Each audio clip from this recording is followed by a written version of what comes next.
Zaista se osjećam odlično, malo sam imala tremu jer se prvi put nalazim u ovakvoj ulozi, ali čim su gosti počeli dolaziti, čim sam vidjela da su dobro raspoloženi, odlična atmosfera i zaista jedna jako ugodna večer.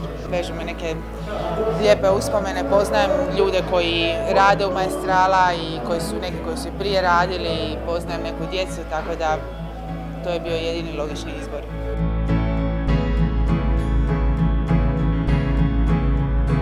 Mislim da je ovaj projekt hvale vrijedan, još je to mlad projekt, ali mislim da itekako može zaživjeti jer je ideja jako dobra. Zaista mi se sviđa i nadam se da ovo neće biti jedini put kad ću biti domaćin.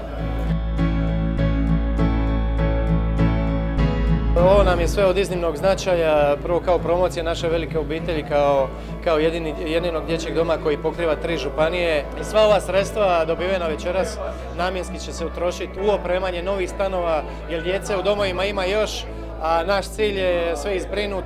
Hvala, također hvala svim ovim predivnim ljudima velikog srca. Stvarno mi se sviđa što Blanka ovo radi i njezina obitelj, što imaju ovako osjećaja prema svima i drugima, prema nama, djeci. Drago mi je da sam došla na ovu večeru. Sviđa mi se koncept i pristup jedan novi na koji se organiziraju humanitarne akcije. Nadam se da će to zaživjeti i da će potrajati.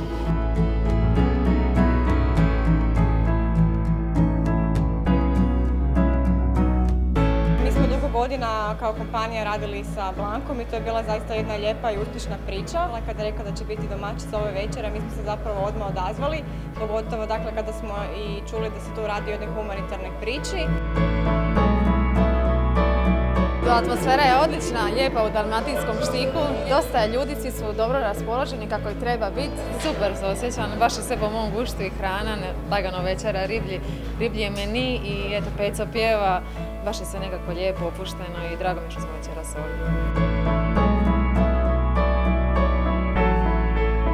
Prava splitska atmosfera, evo Peco piva prave dalmatinske pisme i dosta ljudi iz grada. Baš je lijepo da se ovako velik broj ljudi odazva na ovu predivnu humanitarnu manifestaciju. Kad sam čula prvi put da je uopće krenula ova ideja, učinilo mi se zgodno, onako da se ljudi druže, a da ujedno rade nešto humanitarno, jako je lijepo.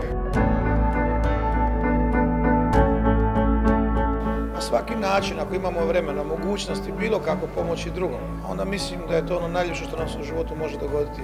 Da smo mi upravo ti koji mogu pomoći, a ne da pomažu nama. Onda nam treba biti čast i zadovoljstvo da to možemo napraviti.